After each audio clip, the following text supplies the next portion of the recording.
Hi guys, welcome back to my channel. I know it's been quite a long time since I have filmed a video for you guys at all. So if you have kept up with my channel or you've paid attention to my channel, you more than likely knew why I've been missing for almost a month. I ideally wanted to get back into filming about 2 weeks after she was born, but it just didn't happen like that. There wasn't anything health-wise that prevented me from filming. Everything went smoothly, thankfully, but hubby did have vacation from work, so he's been out of work for about 3 solid weeks now, and that was around Christmas and New Year's, so I did want to enjoy that time with him, and of course just adjusting in general to having a new baby. So that's why I've been gone. So today I want to talk to you guys about my labor and delivery story because I know a lot of you guys wanted to know about it. I'm not going to show baby girl in this video just because, one, she's sleeping, and two, I don't really want to put her on camera just yet. If you guys really do want to see a picture of her, I will put one picture up on my Facebook group, so if you want to join that or just like the page or go visit the page to see the picture of her, then I can go do that over there. But yeah, so let me go ahead and start you guys off with what happened. So everything started on December the 10th, which was a Saturday, I believe. Yeah, a Saturday. So on that Saturday, I was already at that point like 30 or almost 40 weeks pregnant because my due date was on the 12th. So at that point I was very uncomfortable. I was getting up a lot during the night, so doing that really wasn't like an alarm for me. It wasn't like, oh, I should pay attention to this. It was just a normal thing that I had gotten used to, getting up a lot during the night, moving, stuff like that. It was about, I guess, 7 a.m. on that Saturday that I had got up to use the bathroom and kind of try to make myself more comfortable, because usually when I like can't lay down anymore, it's because I either have to go to the bathroom or you know, my legs are cramping, so I need to move them in a certain position or something like that. So I did that, came back and laid down, and not even an hour later I felt like I needed to get up again. But I wasn't able to get out of bed because when I sat up, that's when my water broke. So that was a little scary because I just thought I had to use the bathroom, and then all of a sudden there was water everywhere. So I woke up a hubby, and we kind of just had to lay there for a second, let everything kind of calm down and myself calm down. And then of course we called my mom, we called the doctor. We didn't necessarily like race to the hospital. It is important that you go to the hospital soon when your water breaks, because the baby is more like exposed to everything, so it's more likely that they can get an infection or things like that. But at the same time, it wasn't necessarily like an emergency, I guess. I don't want to say it like that because it makes it sound bad, but that's kind of how our mindset was, to be completely honest. So after that, I went to the bathroom. I got in a different pair of clothes. I got, you know, a pad on so that way I could at least be comfortable on the ride to the hospital, because it's not super far, but it's about at least 20 minutes with no traffic to the hospital. So I wanted to make sure I was at least comfortable enough to, you know, talk to people and sit in the car, because I know they were going to ask me a bunch of questions and stuff like that before we were even like admitted or did anything like that. So that happened. We also stopped to get food on the way to the hospital, and I know a lot of people are going to think that that's like I'm the worst mother in the world, but honestly, if I have to tell you guys, the one thing I don't regret about this entire process was that moment going and getting food.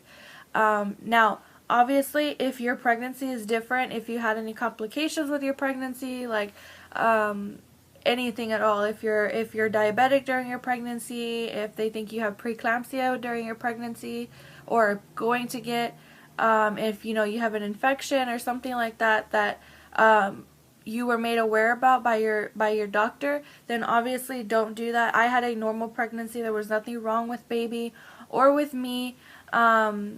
besides, like, I think I had a urinary tract infection a few times, but I mean, that's not anything that would cause like a huge red flag right away. So I was able to go and grab food, and we also didn't sit down and eat for like an hour. We just went through a drive-through, and it was more for me to get food because everybody else could leave, go get food, go get drinks, and come back. I couldn't. I had to stay, you know, in the hospital, wasn't allowed to go anywhere, and wasn't allowed to eat anything, so that was more of the purpose for it. So we did do that. I ate something. I ate breakfast. We got to the hospital. At that point, it was about 9:30, 10 o'clock in the morning.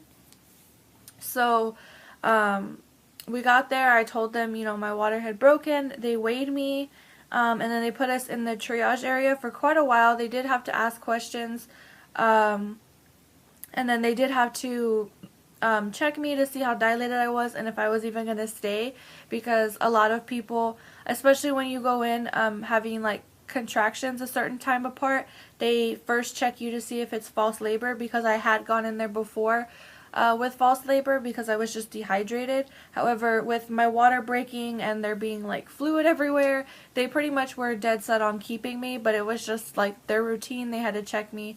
I was 1 centimeter dilated at that point, and they said they were going to keep me because they knew that fluid was actually like the amniotic fluid. So we basically just had to wait for the room, and they got me into like a gown and all that stuff and got everything ready. So that process, I want to say, took like an hour to 2 hours. We were in like that triage area for a little while, but I wasn't in any pain or anything at that point because I was only 1 centimeter dilated. I was pretty comfortable. I was able to feel my contractions, and they were definitely a lot different from my false labor contractions. But again, I was able to talk, I was able to watch TV. I just, you know, would feel them. I would take a minute, because sometimes they would like spike up in my back. So I would just take a minute to let it pass, and then I would be fine. Also, I apologize if it just got a little bit darker in here. We have this one window right here, and it has like a partial curtain over it, so if it gets dark and light in the video, I apologize. So anyways, yeah, that I was not uncomfortable, so waiting really wasn't a huge deal, but we did have to wait a little bit. Once we were in the actual, labor and delivery room, they did put my IV in. I wasn't on any medicine at all. I think it was just water that I was given, from what I'm remembering. And they gave me like an hour and a half to progress on my own, or to just kind of like hang out on my own and see if baby would progress, you know, just naturally, because we were kind of on a time limit. Like, there was only so much time they were going to allow baby to be in inside with my water broken. So they did have like a kind of like, I guess, a schedule set out. So they told me they would come back and check me to see if I was more dilated. Again, I was not in any pain. We just kind of hung out and watched TV. I had some people come and visit me, and that was pretty much it. So the hour and a half came, they checked me again, and I was not progressing. So they did immediately start Pitocin, which seems really quick, but again, we were on a time limit. I think they were only going to allow her to be inside of me for like 18 to 19 hours. So, and we had already been there at least 2-3 hours. So they were kind of like on a time set. This is going to get done in this order. So they started Pitocin.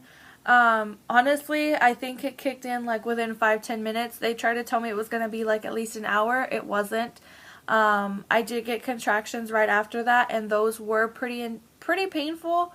I also have a really low pain tolerance, so a lot of other people might have thought the pain that I was going through was nothing, but it was pretty painful. I did have like a little setup in how I was going through my contractions. So I was laying on my side, and I had my aunt like massaging my back, because I didn't really get terrible back labor from what I thought I was gonna get, thank God, but I still got like more, just it felt like somebody was poking my back really hard.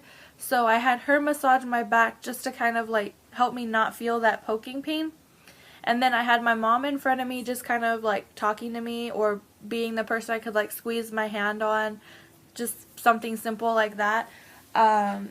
And then I also had a friend of mine at my feet. I don't really know what the purpose of her massaging my feet was. I can't remember off the top of my head. I know they told me, but I can't remember. So that's what they were doing.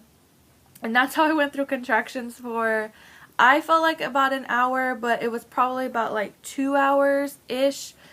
Hold on.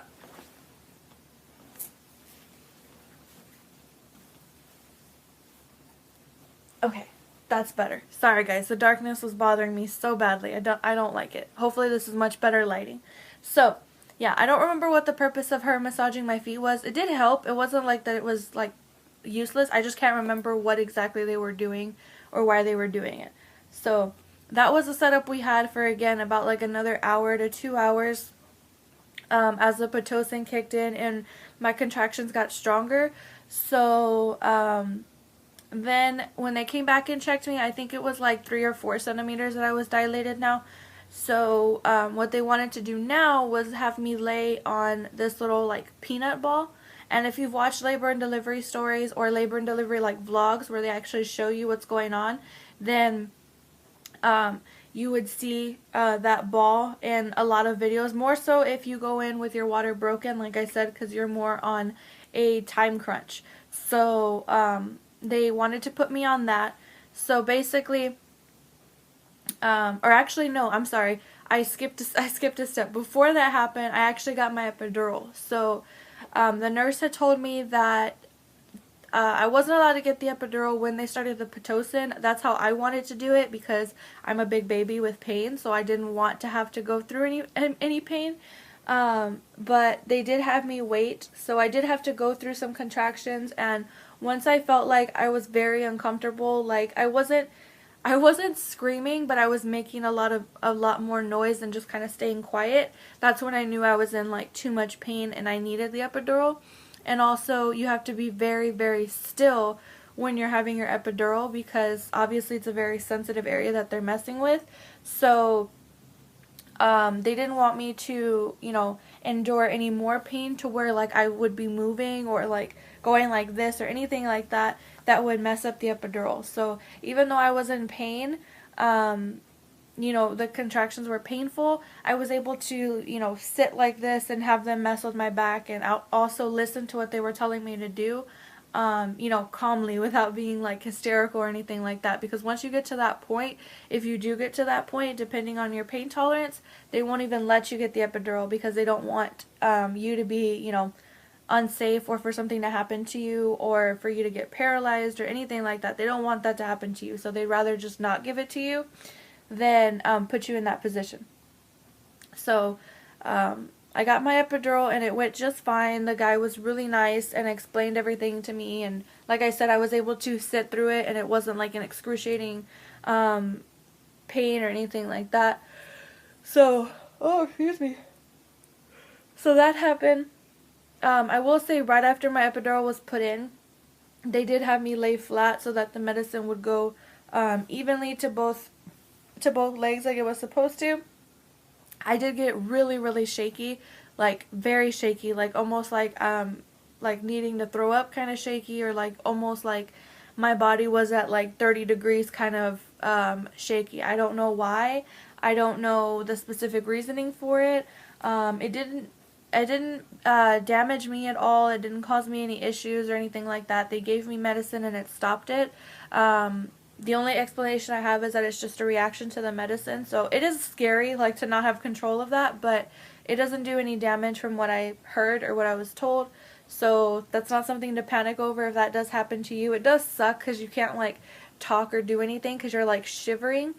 But they did give me medicine for that. So once that was done, then they checked me again.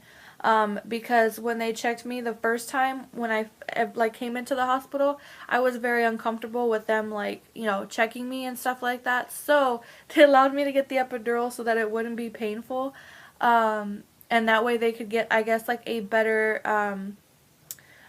check of how far I was, because they did have a lot of or they do have a lot of residents working in that hospital, so they're doing a ton of like training and showing and You know, they're learning different stuff. So the stiller that I was, so that the lady could check me, the better for her to learn like where my cervix is and how it's supposed to feel and all that kind of stuff.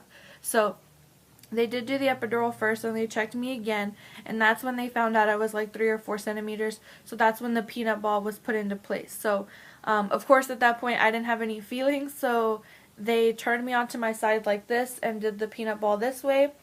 And I kind of laid in like they called it a Superman position. They may call it that to you. I don't know if that was just my hospital or what, but basically I was like this, and you know, my legs were out that way. And I laid on each side, I think it was like an hour or something like that, and the ball did help. I was uncomfortable because I just didn't like the position I was laying in, and even though I had the epidural, as baby got further down like your birth canal, you get more pressure, and the pressure you still feel. Even though you have an epidural, you still feel it. So I was very uncomfortable with that. But once the peanut ball was put in, I progressed to like 8 centimeters. And at that point, I was very, very uncomfortable with all the pressure I was feeling.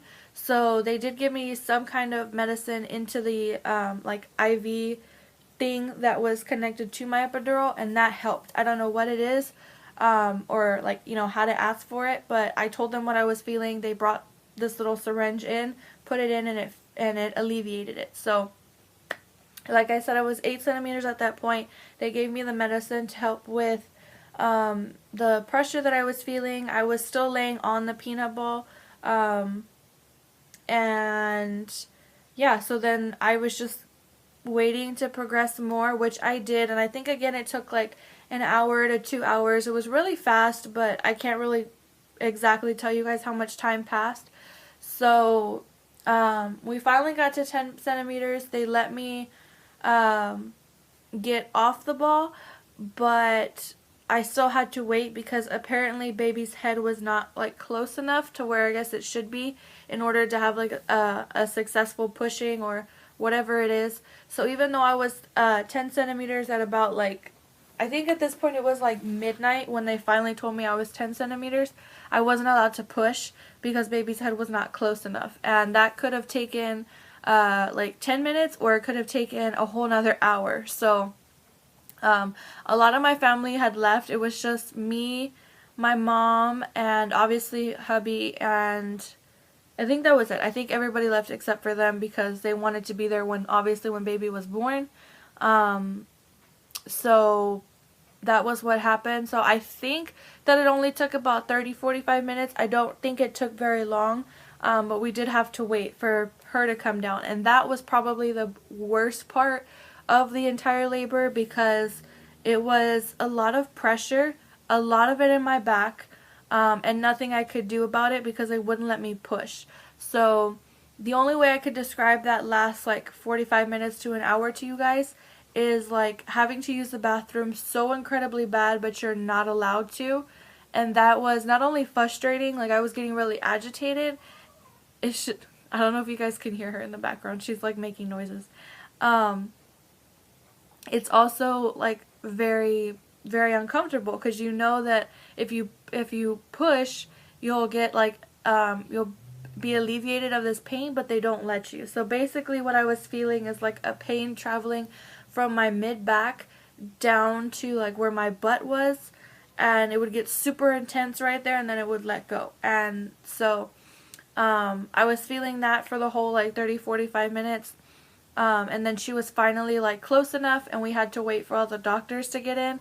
And at that point I knew that like I was needing to push like right in and there, because that was the only way that this pain was going to go away. And I was really agitated, honestly, because like they had told me, you know, she's close enough now, but we still had to wait because the doctors and the nurses and all, whoever had to be there, was not in there. So that was really agitating. But finally, and I think we started at about, I want to say like 1:30 maybe. I don't honestly, I don't remember what time it was, but obviously it was past midnight because that's when they came in and told me I was 10 centimeters. So we started pushing, and I know I didn't push for long because I think pushing her head out was about like 3 or 4 times, something like that. And then once we got to like her shoulders, I was in so much pain that we didn't even take a break. So like pushing her head out, they want you to tell them when you're getting a contraction, that's when you push. And you push for 10 seconds 3 times. So we would do that, and then we would take a break. I would just kind of hang out there, and I would wait to feel like a strong contraction, because it's not just like a, oh, I feel a little bit of pressure. Like, you really need to feel a good contraction so that you can like push baby out and your whole body just kind of works together, basically. So that's what we were waiting for. So pushing her head out was like a much more relaxed feeling in the room, almost, if that's what you want to call it. You know, I was like just listening to my body. The doctors were waiting on me. Everybody's waiting on me. But once we got to her shoulders, I was in so much pain. I was like, screw the break. We're going to get the baby out. So she was finally born at 2:15 in the morning. I was so relieved at that point, honestly. They did have to, I think I was like still in that room for another 2 hours because they needed to stitch me, because I did get a 2nd-degree tear, which honestly I know a lot of people are terrified of, but if they hadn't even told me, I probably wouldn't have even known. Obviously you feel it like way afterwards, but it's not like I was like, you know, stinging and burning for hours and hours and hours. Like, it hurt when her shoulders got out, because that's probably obviously when it tore, and that was the only pain that I felt in that moment. So it's really not as like terrifying as some people might make it sound. But anyways, so we got stitches. They had to do you know, all the cleaning and the testing on baby girl, and the weighing and all that stuff like that. So they did that. We obviously took pictures and stuff like that. Her and I had like skin to skin time for a good while. And then we also, what else were we doing after that? So once the skin to skin was happening, we were also just kind of hanging out for like about 45 minutes to an hour, because in order to get me to like the recovery room, I had to walk over there. So, or I'm sorry, not walk over there, but be able to walk on my own. So they let the rest of the medicine wear off, because before I even started pushing, I had a lot of the like epidural medicine in my body, and so they needed to tone it down in order for me to push, and then they needed to tone it down like completely after I was done pushing, so that way I could walk, and I had to at least use the bathroom, so that way I could kind of, I guess, flesh out whatever was there. They could show me how I was going to be like cleaning that area for a good while the stitches were healing and all that stuff like that. So that process took another like good hour, but I wasn't in any pain or anything like that. It was basically just waiting until I was like, oh yeah, I think I can, you know, feel my feet. I can put my feet on the ground. I can stand on my own. I'm not wobbling or anything like that. So you know, they stood me up. I took steps. I used the bathroom. They were like, okay, now you can go to the recovery room. And so we did, and then that was pretty much it. We hung out in the hospital for 3 days. She was born on a Sunday, and we left on a Wednesday, I think. And that was just because during delivery, or during labor, I had a fever, and then when she was actually born, she had a fever for about like 30-45 minutes. It wasn't anything super, super long. It did go away. She did like regulate her body, but to make sure that she didn't get any infection, or that the fever came back or anything like that, they did have to do, they did give her antibiotics, and the antibiotics had to be like at a certain interval for a certain period of time. So we basically just had to hang out there and let the medicine be given to her, but she didn't have any issues. She didn't have any reaction to it. She was perfectly fine and happy. We basically just had to let the medicine run its course. So that was pretty much it. We brought her home on that Wednesday, and she's been home ever since, and she's been happy and healthy. We don't have anything like wrong or abnormal with her. She does have a doctor's appointment tomorrow, and she is going to be almost a month old. She is 3.5 weeks right now, because on Sunday, this coming Sunday, today is Thursday, she will be a month old. So that is my labor and delivery story for you guys. I hope you guys enjoyed it. If you have extra questions or would like to know anything, because trust me, I know when I was a first time, or I am a first time mom, when I was doing this or getting ready for this, I watched a ton of different videos and a ton of different scenarios and outcomes and things like that. So if you guys do have questions, don't feel weird or bad about asking me. I'm happy to answer them. And I will try and film more videos. If you guys have requests on what you want to see, maybe like an update on her because she's about to be a month old, or you know, some of the things that I bought for her that I wish I hadn't, even though there's not a lot, I will tell you guys that. But any kind of mommy related videos, if that's what you guys want to see, let me know, and I will hopefully see you guys in the next time I'm able to film. So thank you so much for watching this video. I hope you enjoyed it, and I will talk to you guys later. Bye!